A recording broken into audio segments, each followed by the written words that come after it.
Hey there guys, I'm Will and welcome to the FP1 Fan Podcast. It's episode 4 today and this is of course the podcast that you can get involved in yourself. Just let me know in my Twitter DMs at WillL2000. There'll be a link in the description for that. But today's guest is an incredibly special one, a really inspirational guy, a top class guy as well. I'm here with Raz from F1. Raz, you'll start just by tell us a little bit about yourself and how you came onto YouTube. Well, thanks for having me on, Will. It's always a pleasure. Well, basically, my channel is basically Raz on F1. I'm 36 years old in August, 19th of August actually. If any of you want to send me some birthday presents for then, you can find my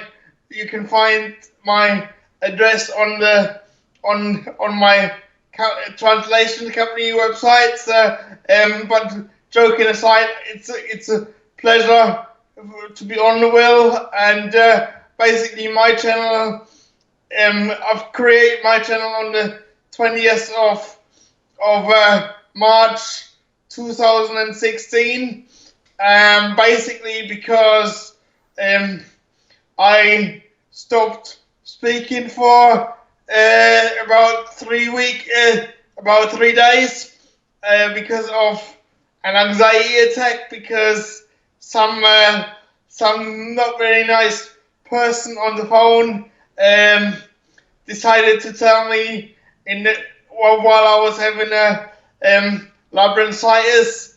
I was down in Essex and I wanted to get a taxi, and they decided to tell me they couldn't get me a taxi because I was drunk, which wasn't the case. I just started stuttering, so I didn't speak for 3 days after I came back, and then the doctor said to me, Raz, we need to get you talking again. I know you can understand me, because I wasn't even talking to my doctor at the time, so he just said to me, Raz, we've got to get you talking again. So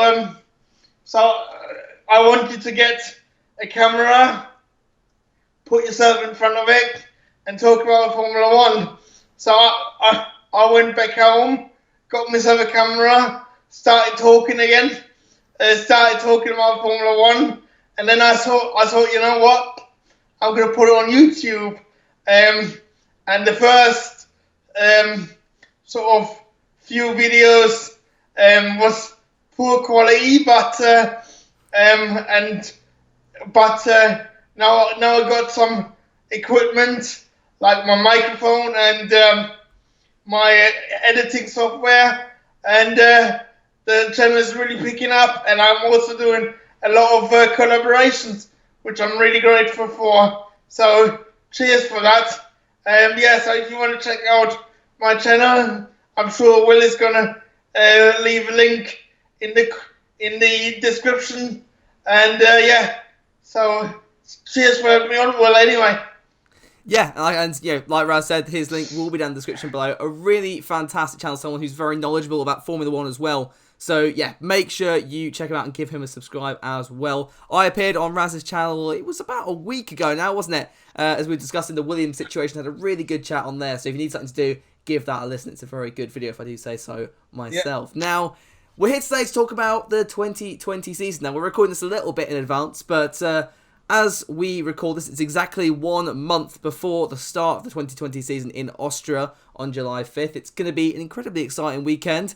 Drivers going to be coming out having not raced for over half a year, which, it's the longest break for an F1 season since, I believe, the 1950s. So, several questions, in fact more than several questions, loads and loads of questions in the air on where the competitive order is going to be, what's going to happen at the various teams, who's going to actually be in the championship fight, and we're here to basically break that down today. So I think, the best way to start this is, Raz, how are you feeling about F1 coming back? Well, to be honest with you, I can't wait because it's been far too long to actually, it's been far too long. I've been watching Formula One since the age of 6, and I've not missed any Grand Prix since the age of 6. So as I said, I'm turning 36 in August. So I've been watching Formula One for like 30 years. So for me to be without Formula One, that's just horrible. But I'm glad that there's going to be Formula One back pretty soon. And obviously, yeah, there's the talk of, I think it was Lando Norris and a few other drivers have come out and said that, this first season, or this first race, sorry, is going to be rather hectic. The driver's going to be a little bit rusty. Do you take anything from that? Do you think we're going to get a little bit of a action-packed, crash-filled first few races back? Or do you think it'll be a bit more like normal and calm? I think, to be honest with you, I think it's a bit of,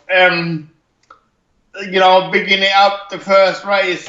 I think these guys are, they are true professionals, and I don't think they're going to have that much problem in getting up to speed. So let's start then from, I guess the front of the field. You got Mercedes and Ferrari and Red Bull, those three big teams. Now, going back to testing, it very much looked like Mercedes were, on top of it and had a very, very competitive car. Red Bull coming in a very close second, and Ferrari kind of languishing back a little bit. There was a few rumours with their wind tunnel testing not really going to plan over in the winter, and that did kind of show in testing. You've also got that big driver announcement now that Sebastian Vettel will be leaving that team at the end of the year, so that's going to be interesting to see how the teammate rivalry is affected by that. But I guess out of those top three teams, because let's be honest, those are the three teams that are going to be winning the races and are going to be probably fighting for the championship anyway. How do you think each of them will do? Well, I actually think that it's going to be an interesting one. I think Mercedes is going to come out all guns blazing. But the thing is, what I'm more interested in is whether Valtteri Bottas is going to play, is going to back up Lewis Hamilton, because I think he's not going to be there in 2021. So I think he's going to drive for himself for the first time in a long time.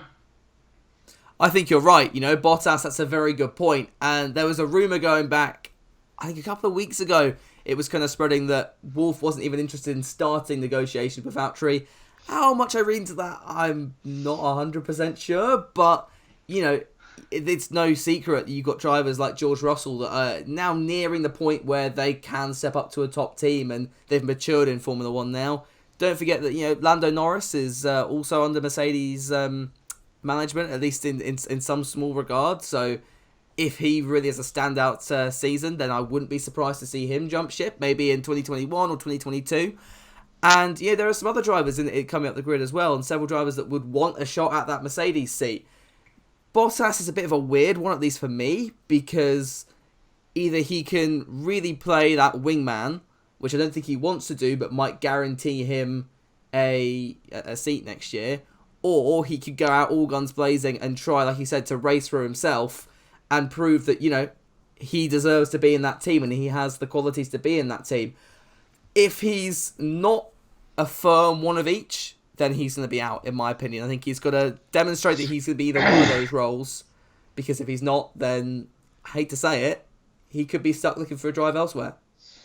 I agree with you, but I think he's expected to play water boy, so to speak, to Lewis Hamilton. I mean, I'm not saying he's a bad driver, not at all, but he, for me, he hasn't got a chance in hell to beat Lewis Hamilton. I mean, even Nico Rosberg in 2016, I think he was lucky in a way to get that world championship. I'm not taking anything away from Nico Nico winning the World Championship, but I think there was a lot of luck in that championship as well, and I think I think Bottas hasn't got the killer instinct that is required to fight for a title. Yeah, that's a good point. It's something that he's got to, I guess, demonstrate this year, or, like we've both kind of said, he's going to be out the door. Let's move on to Red Bull then. Red Bull were kind of the dark horses, I guess you could say, of testing. They came up with a slightly different design philosophy, especially in the front end, if you look at the aero there. Much thinner nose cone, which we've seen quite a few teams go towards this year, which is interesting. And obviously they've got Verstappen and Albon. So Albon will be starting his first full season with Red Bull, or at least we hope it's a full season until he maybe gets dropped halfway through the year, knowing what Marco's like. But what's your opinion on those two? I mean, obviously Verstappen is that team leader now, and it's well and truly that a certain fact that Red Bull have built the team around him. How will Albon cope and step up to that challenge, do you think? Well, Albon, I think I think he really has to do a solid job to back up Max Verstappen. I think. I'm extremely critical of the Red Bull setup because if a driver doesn't deliver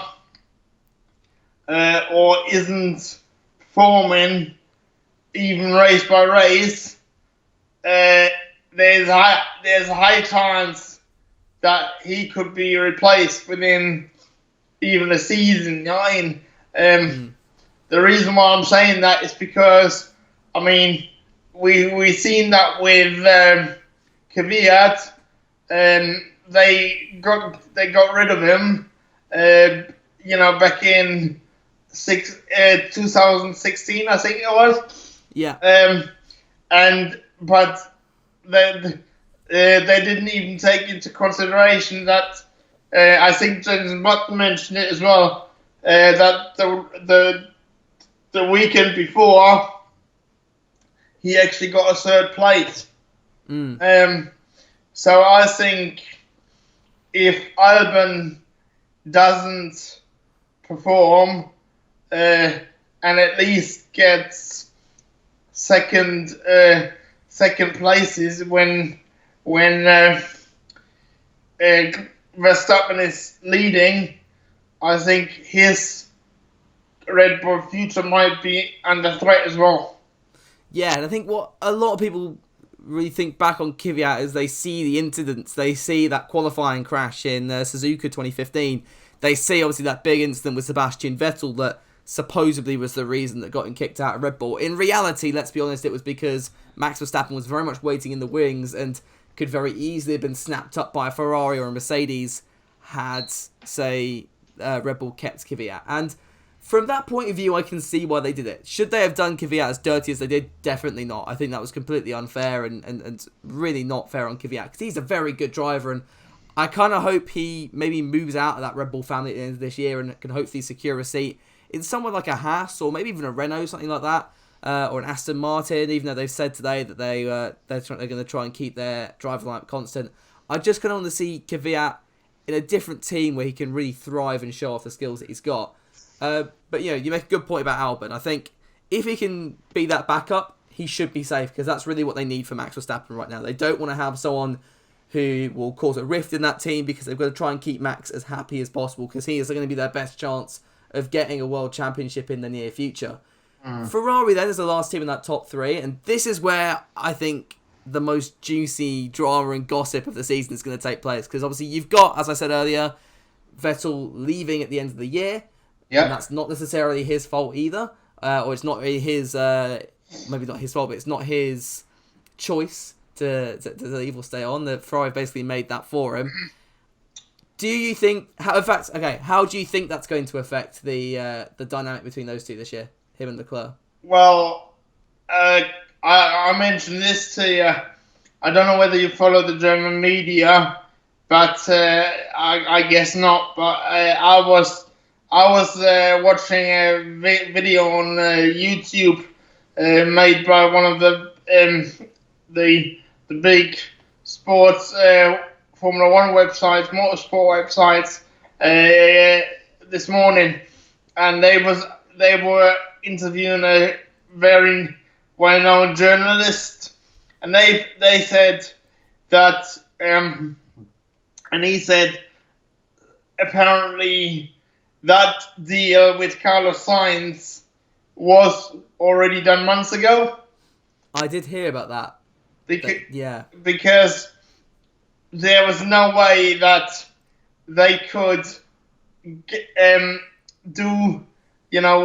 that they could sort of announce that Vettel was leaving one day, and then less than 24 hours later, they was confirming that it was Sainz that was going to jump into the Ferrari seat. Same with McLaren and Daniel Ricciardo. In that respect, I think if that is the case, and I've got no reason to doubt it, I think Ferrari have done a dirty deal. They've done it really dirty, and I think it could cost them this season, if that makes sense. Because I think Vettel is not going to follow team orders. He's not going to follow team orders because, why would you? I mean, let me ask you this question: If you were in Sebastian's shoes and you had a 1-2, yeah, Leclerc in front of you, and you in second place, and the team asked you to hold station for the team, would you not go for an overtake attempt? Well, I mean, Vettel P2, teammate in P1. Where have we heard that before? Oh, I remember. Multi-21. That went well, didn't it? Yeah. As a big Webber fan, I was not particularly happy with Sebastian on that one. But yeah, no, you make a very good point there, and I think it's very obvious what Sebastian would do. In fact, whether he had his contract or not, I think he'd still go for the win there. And I'm going to make a bit of a bold prediction here. And I'm going to say if Vettel does that, he might not even finish the season with Ferrari. That's going to be my first bold prediction of the video. I think that if that relationship between Vettel and Leclerc gets so poor, especially if Ferrari do find themselves in a championship leading position, at least with Leclerc anyway, I wouldn't be surprised to see maybe Sainz get that step up even earlier, or they get someone else to fill the gap. I'm not sure, and it's, I'll admit, fairly unlikely, but at the same time, I wouldn't be 100% shocked if that did happen in the closing stage of the season. Maybe something like a Kimi Raikkonen Lotus 2013 sort of situation, or 2012, I can't remember. The year where Raikkonen's pay wasn't really adding up, and so he just decided not to do the last few races of the season. But we'll see. I've got a good. I'm gonna ask you a question now, and I want your answer on that one. If what you just said happens, I would put Nico Hülkenberg in. Ooh. Hülkenberg in the Ferrari? Yeah. Oh, now who would not love to see that? And you know what? That would work. It would give Hulk the chance to, prove himself again in F1, maybe try and secure himself a seat for 2020. Oh, that is a really good prospect, And or even, there could be the outside chance that Kvyat might get a call, but that's very unlikely because he's linked to AlphaTauri now. But I think if that happens, what you just said, I think Hülkenberg will would end up in the Ferrari, and I would make even a bigger, more bold prediction than you. Okay. I say that if we have, for example, if we have like 4 races left, let's say, Hülkenberg would score at least 1 podium for Ferrari. I think he would. I'm going to add another level to this as well. And instead of Hülkenberg, I think what Ferrari would probably do is they would put Giovinazzi in that car. Given the fact he's Italian and he's already with a Ferrari-affiliated team, and that would then allow them to bump up one of their Ferrari juniors that, let's be honest, is likely to get a Alfa Romeo seat next year anyway. So be that Schumacher or Schwartzman or maybe Armstrong, whoever they decide to choose, and pop them in that car. I would be surprised to see something like that. Again, what would happen with Giovinazzi in that case, I don't know, because obviously he might have to step back down to Alfa at the end of the year, or depending on what he does. But if Gio can be at least consistent, then, you know, Ferrari getting an Italian driver in for not necessarily the long term, it'll do him very good publicity in the short term. Yeah. I'm going to make it even more juicy for you. Right? I love it. Mick Schumacher into the Ferrari. That's what I was initially thinking, but I thought, I couldn't go that. As much as I would love to see that, I think that would be incredible. I don't think they would, just on the basis that, you know, if they are in that position, they're fighting for a world championship. Sadly, chucking a rookie in the car isn't to do it. But I'm with you. I would love to see that. That would be incredible. We're getting a little bit off topic, so let's move on. And the next thing we want to talk about is Racing Point, and these are the big enigma of this year. And they've already come out and said that they were really quite excited for how things could have gone in Australia, given the fact that they looked like they had a very quick car, or Mercedes' very quick car from last year, however you want to put it. And, you know, a lot of people have said that, you know, they're going to not be quite as far up the grid as we expect them to be, because obviously the teams have had this time. But, yeah, I was out on the walks then, I was thinking about this, and thought, well, actually, hang on, the factories have been in shutdown, they haven't got access to their wind tunnels, there's been no on-track testing, and, you know, they might have access to their supercomputers for CFD, but even so, that's a very big risk for teams to start modifying their cars based solely off CFD data. So, for me, I think the cars will still be fairly similar, at least in the pecking order, as they were in testing.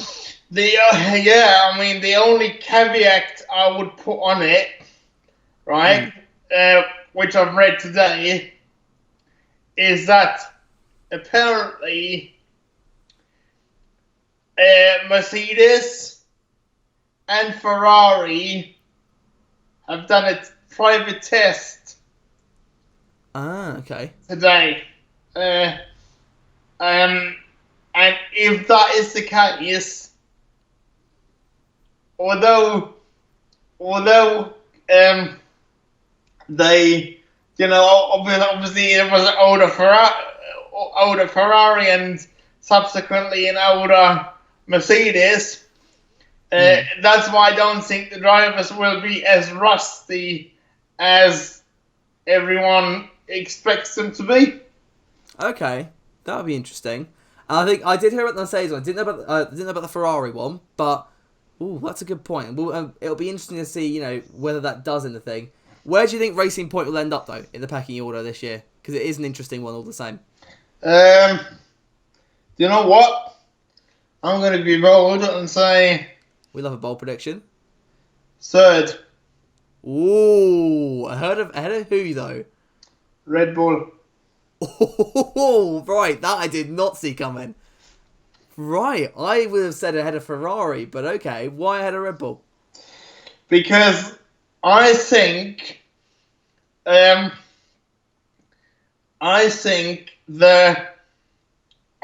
although they claim that it's not, I think it is. I don't think they copied it, the Mercedes.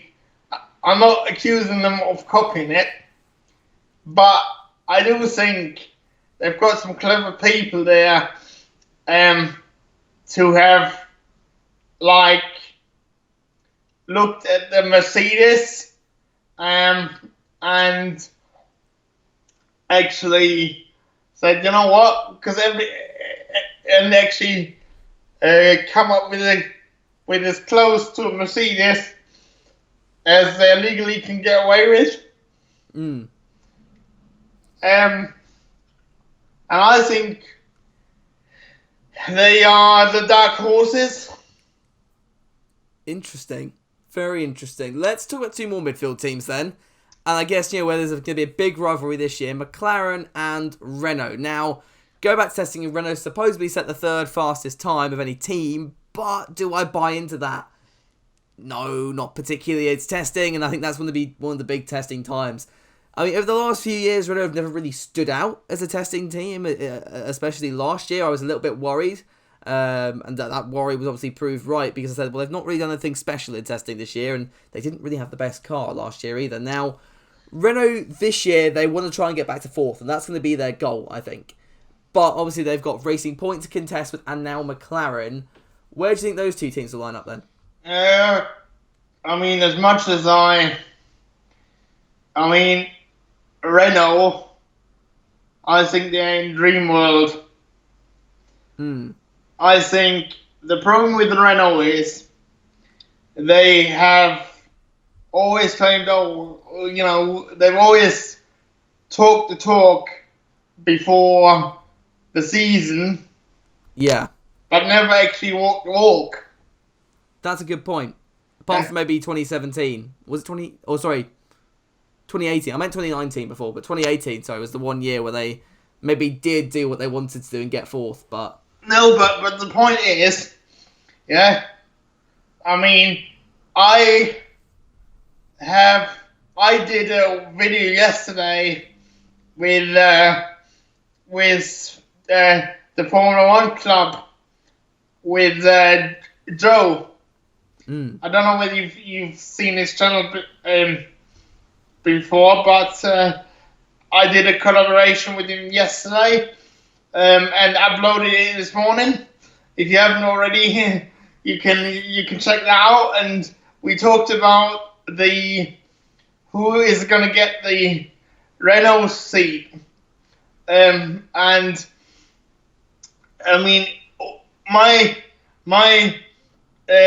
obviously, Renault have said now that they are staying in Formula One for now, but I'm not, having read some new articles, I think it's not as clear cut. It's not as clear cut as it might be, as it might originally sort of been. Yeah, I think that's a definitely good point, and they've talked about making those 2.2 million or billion cutbacks even.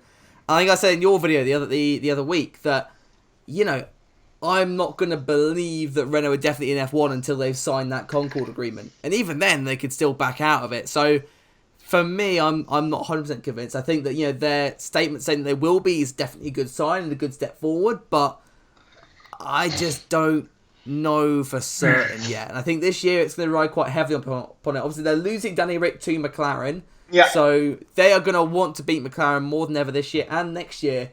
Because I feel like with Mercedes' power, McLaren could really run away with the midfield. They've got a very quick car. Yeah. And one thing at the Racing Point, which you didn't mention earlier, is, okay, you've copied a Mercedes, but you've copied that Mercedes towards the end of its development cycle. Meaning it's going to be very, very difficult to eke out much more performance out of that car. And I guess that's one of the reasons why teams don't really copy the championship-winning cars. Because once they've done it, they've got baseline. They can't really do much better, if that makes sense. It's kind of like buying a second-hand phone, going to school, and then realising that everyone else has got the latest model, and you're like, oh, well, I'm actually stuck a little bit behind now, and little by little, you can't upgrade, but everyone else is upgrading. So, yeah, I feel like McLaren have a good... I think McLaren... I'm going to say here and make my prediction here and say McLaren will be P5, Renault P6 this year. I would say McLaren P4. Ooh. And Where Red Bull going then in your in your predictions? I think they're gonna drop down the order. Ooh, interesting. Very interesting. What about Renault then? Where are they going to end up?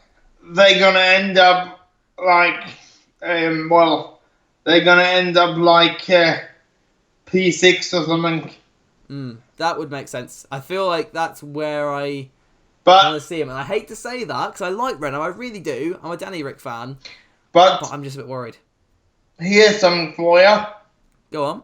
And Cyril Abitbol has already said that in so many words. Him and Danny Rick are not on the greatest terms at the minute, I don't think. I am not surprised, especially given Abitbol's comments that when Danny Rick was announced to be moving to McLaren. Yeah, he wasn't particularly positive about him, was he? And that's the thing. Abitbol is.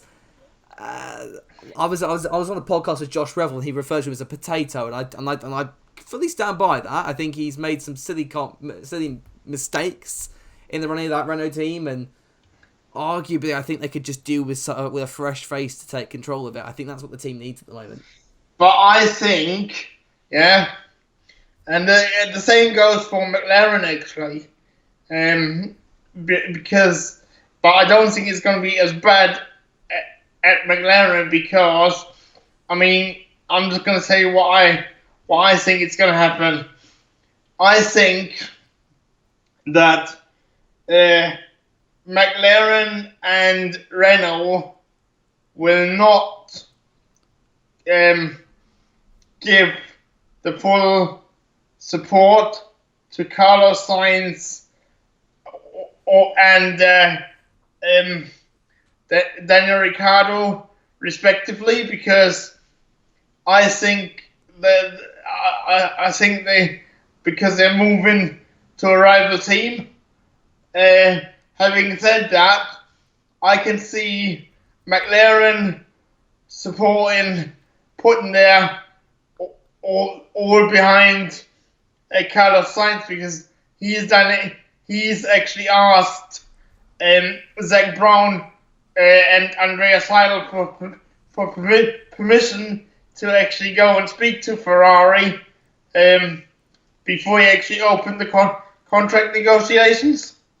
I think that's a good point, and I was about to say something very similar there. I think, given the relationship that Sainz has with that McLaren team, and the comparison that Renault and Ricciardo now seem to be having that mini kind of breakup. I think McLaren are more likely to support Sainz than Renault are to support Ricciardo, and I think Renault were already kind of moving to putting their future behind Ocon, being that French driver and being a younger driver than Danny Rick as well. And, I wouldn't be surprised if that we see that Renault seat in 2021 with a new junior in it, and that's presumably as long as Ocon does well enough and can at least match Danny Rick.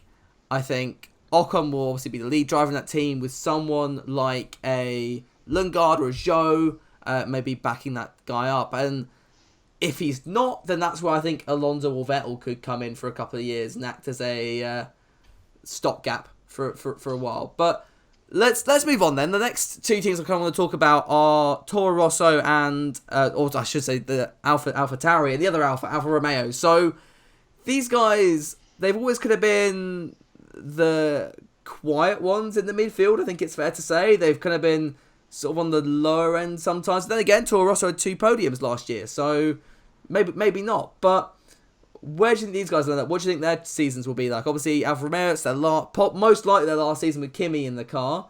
As much as I hate to say, I do love Kimi. And AlphaTauri, first season with a new name and 2 ex-Red Bull rejects in that team. So what are you thinking on those two?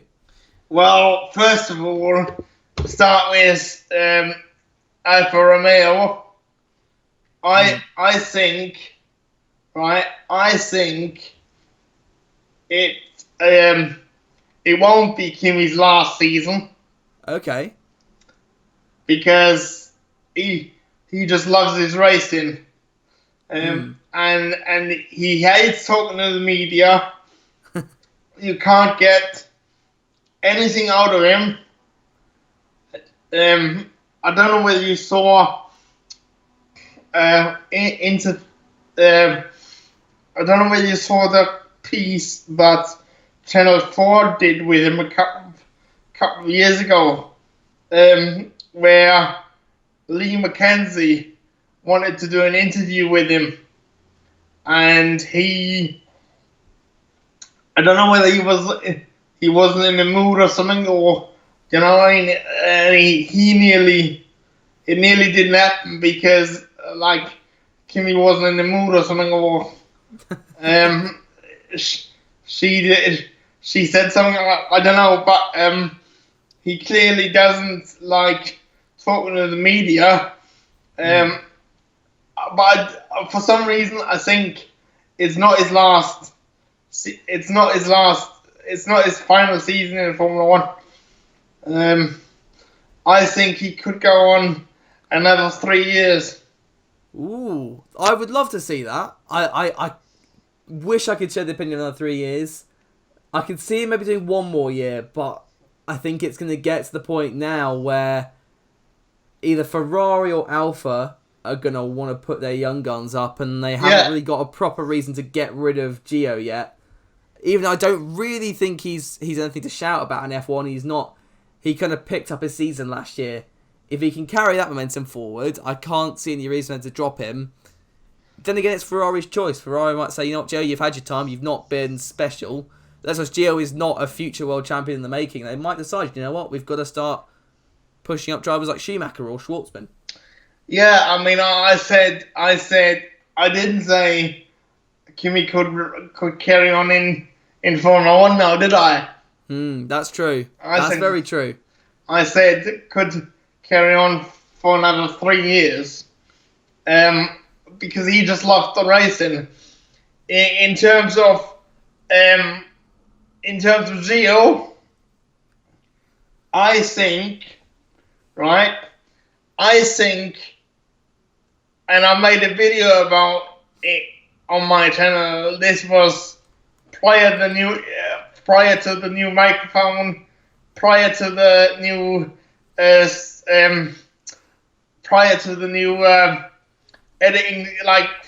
editing software for the thumbnails. So the sound isn't as great as it is on my latest videos. But anyway, I did a video whether Gio deserves to be in Formula 1 still, and I think he's not that special that he deserves to be in Formula 1.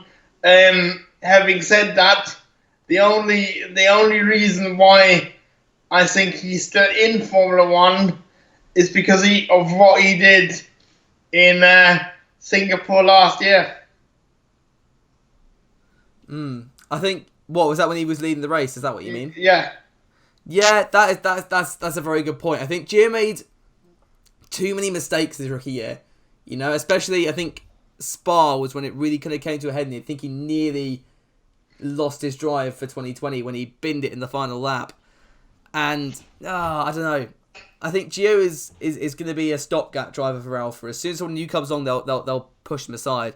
What about Toro Rosso then? What's your opinion on those guys? Before I go into Toro Rosso, the last thing I'm going to mention is I think, and this might be very controversial, but what's the official name of the Alfa Romeo team at the minute? I don't know. What is the official name of the Alfa? All then, isn't it? Yes. And whose sponsor are they? Robert Kubica. Yes. You think he'll come back? I think there is don't quote me on this. I haven't got any inside knowledge. I wish I did. Right? So don't take this for anything. But I think, and I spoke to some of my Polish viewers as well, and they always say that it's very likely that part of that deal is for Robert to come back in 2021. Wow. I don't know. I didn't think of it like that. I just don't know whether I could see it. He wouldn't take that Ferrari seat, would he? Because he's not a Ferrari registered driver. That would have to mean obviously Kimi leaves the team. Yeah. Unless it gave him a hell of a lot of money. Yeah. I personally can't see it. Yeah, but though you make a good point. I'll give you that. But the point is, what are we in at the minute? We're in That's true. Lockdown due to Corona, innit? And as soon as we get out of this, we're going to be in a recession, aren't we? Yeah, that is the scary truth there, isn't it? So, Alfa Romeo might not have an option but to take Robert Kubica back for a year because that might help them survive. That's a very good point, especially with the actual Alfa Romeo branding being a little bit on the shaky side at the moment. There was talks towards the end of last year and the start of this year that they might pull out and they might just leave it back at Sauber. So, hey, I'm not sure about that. Well, Toro Rosso then, let's move on to them. Or AlphaTauri. This is an interesting one because of their driver situation. And obviously, I put a podcast out a while. It was in 2 weeks once this video goes out. Another fan podcast with Jeb Motorsport. And we spoke about the Red Bull Juniors and the fact that they will be the next drivers to kind of usurp those positions of Pierre Gasly and Daniel Kvyat. Could we see one move up as soon as 2021, though? Are these drivers fighting for their careers this year? I think certainly Pierre Gasly is. I think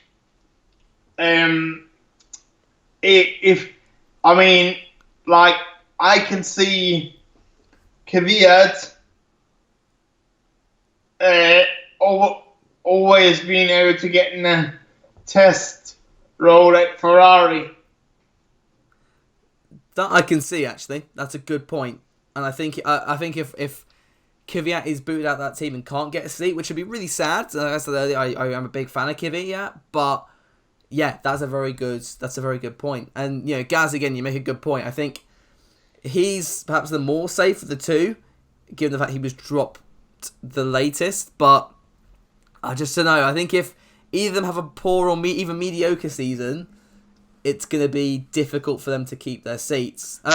Just keeping track of time, and I want to talk about Williams as well before we go on to these onto some last bold opinions. But Williams, again, we obviously spoke about them on your channel a few weeks back, and yeah, we think they'll finish the season this year. And in fact, an article came out today, and this is the 5th of June that we are recording this, so we are a little bit early in terms of when this video goes out. But there might even have been news by the time this video goes out, knowing us. But apparently Ross Brawn's come out and said there are some serious people in talks with Williams and at least buying a large stake in that company. So it's, I guess, positive news when we really need it for a team like Williams.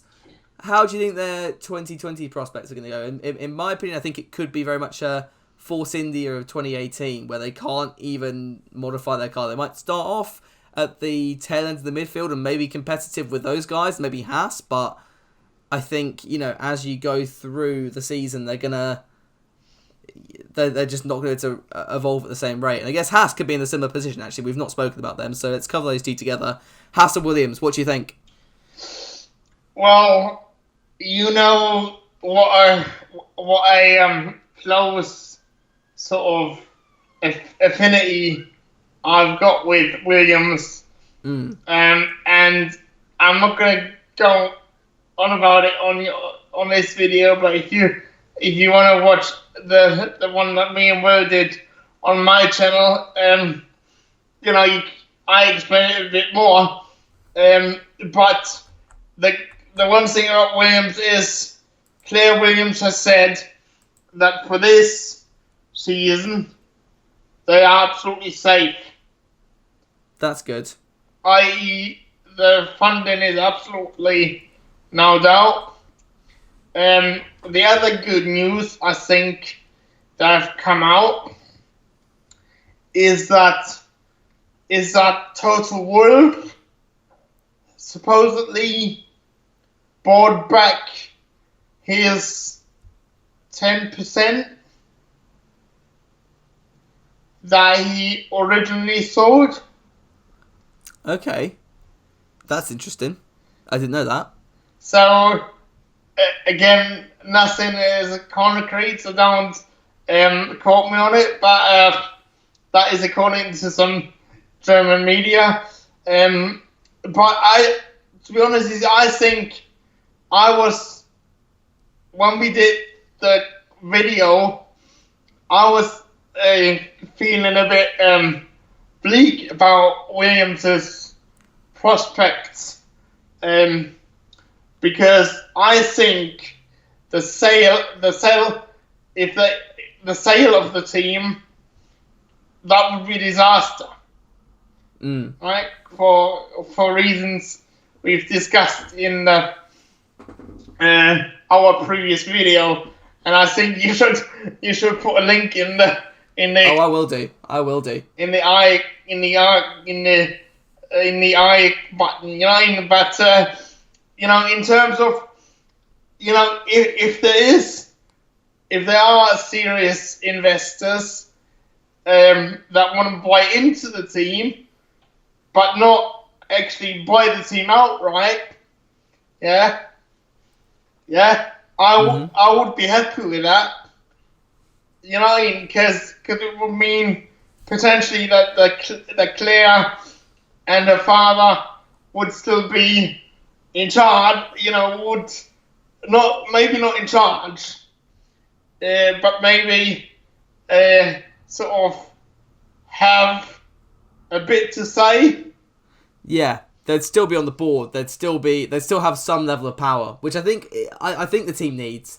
I think, as I said in your audience, again, we won't go into too much depth here, but Williams, or F1 needs Williams, I think, in a lot of ways people don't initially really understand and realise, and Williams need Frank and Claire in there. No matter your opinions on Claire, I know there are a few people out there that think maybe she's not up for the job, or and various other things. I don't completely share those views, but, I think there is... Go on. I mean... I'm not gonna diss Claire or whatever. I'm not gonna start a shitstorm against Claire. I mean, I will always support. I will always defend that woman till the day I die. Because the letter and the opportunity that she gave me, I will never forget that. Of course. And so. I mean, the one thing that I would love to happen is that Total Wolf buys 40%. Yeah. Mm-hmm. Because then I think he understands the value of Williams, and according to a few journalists, the name itself is half the value of the team. The rich history. Mm-hmm. I don't want somebody like William Story coming in, and then... No, let's not have that. Let's really not have Rich Energy Williams Formula 1 team. And then, basically do it as a bit of a marketing idea, and get famous quick, and then,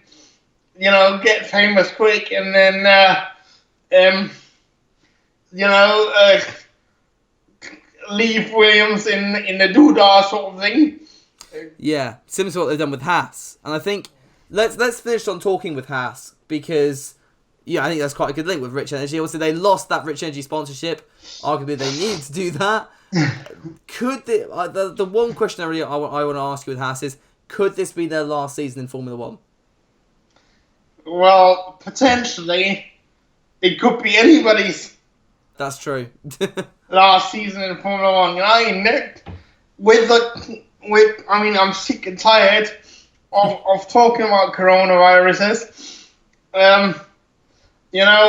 But potentially anyone, and I'm talking about the big teams as well. Mercedes could pull out, Ferrari could pull out, even Red Bull could pull out. I mean, it's, obviously we don't want that, but the Haas team especially, I think they are on the rocks more, they are on the rocks more, they are questionable more than Williams. Yeah. I do believe, even though Williams are in the worst financial position than Haas is, because like Gene Haas has said, I don't know whether you're aware of it, but Gene Haas has said if the first four races are not gonna be any better, then he's gonna pull the plug. The difference is with him. The difference is with him. With Haas compared to Williams is if Gene Haas does decide to pull the plug, then it's his decision rather than the Williams team. It's not their decision.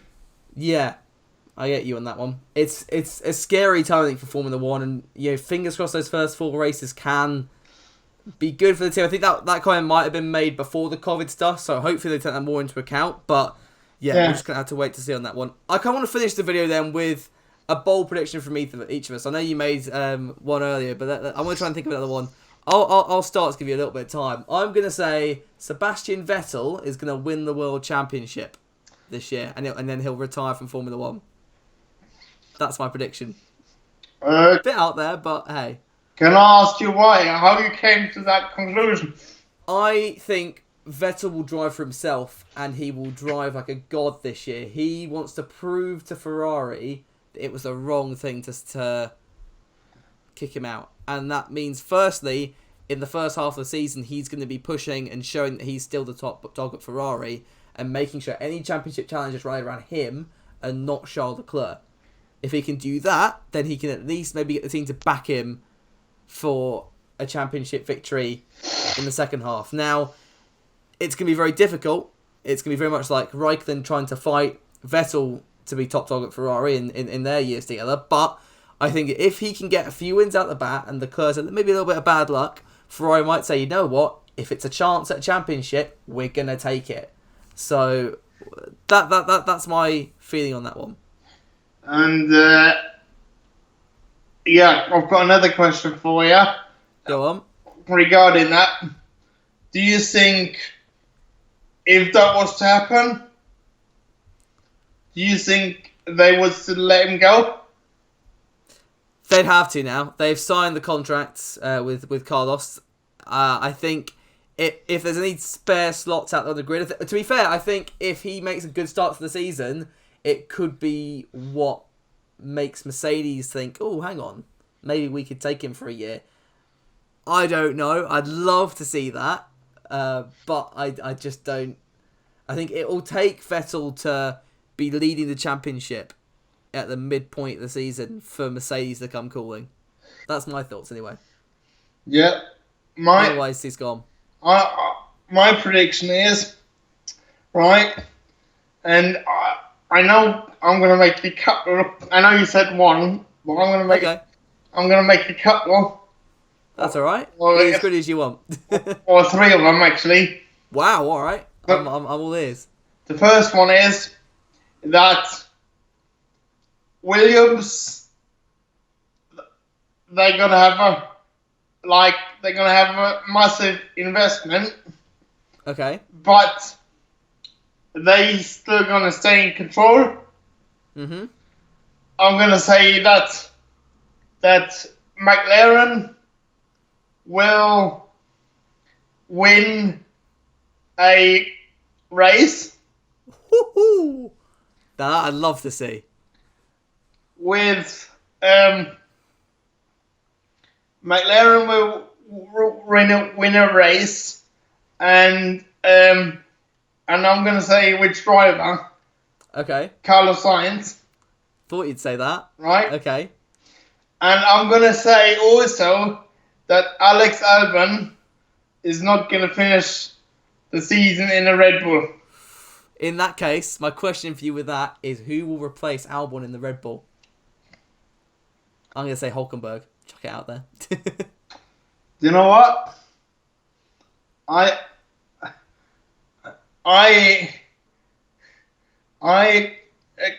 agree with you, but I can see Hulkenberg going to Ferrari more. But I'm going to say Gasly is coming back. Wow. I would have got, if it was going to be one of the AlphaTauris, I would have got Kvyat, but at the same time I can sort of see why, given Gasly's upturn in form at the end of the year. That's an interesting one. I'd love to see one of those drivers get another shot as well. I think that would be really, really good. Albon, I want him to do well. I really do. I think it's going to take a few races. I was kind of half convinced in the second half of last year, but I wasn't fully convinced, if you get what I mean. But yeah, that's just my opinion. I think that's a good way to finish off. We've been on talking for nearly an hour now. That's not bad. You've set the record for the longest podcast on the channel there, Raz. Well done. Thank you for that, mate. And always a pleasure to be on. And once again, I mean, I know I don't want to sound like I'm begging for subscribers, but go ahead, go for it. It just really means a lot to me. Any single comment and any single like and any single subscribe. I mean, I've had such a blast, the last week. I mean, when you came on my channel to do the podcast, to do our video, within 24 hours, and as I said, that really means a lot to me. And then I did one with the F1 club, Joe. I don't know whether you've come across his channel. Yeah. But these collaborations really mean a lot to me, and I mean, they're better than any medication against depression or anxiety that I've ever taken. If I can, the more subscribers I get, the more interaction I get with people. It just makes me happy, and especially during these hard times during lockdown. But I'm hoping everyone is safe and everybody enjoys our content, and no doubt we're gonna work together again in the future. Yeah, 100%. I'd love to work in it. It's been a lot of fun. Just these 2 videos, I've really enjoyed our conversations. And yeah, like I said at the start of the video, make sure you do go and subscribe to Raz. His link to his channel, along with the link to the video I did with him a few weeks back, will be in the description below. But yeah, with that, it's goodbye from me and Raz. Hope you have a lovely rest of your week, guys. And before I do go, I want to say one thing. Let me know down in the comments below what your bold prediction is for the 2020 season, because me and Raz will be on there replying to comments, and yeah, it'll be good fun. We have a good few conversations going there. But yeah, again, thank you so much for watching. Hope you are all safe and well in this climate. And yeah, I will see you in the next one.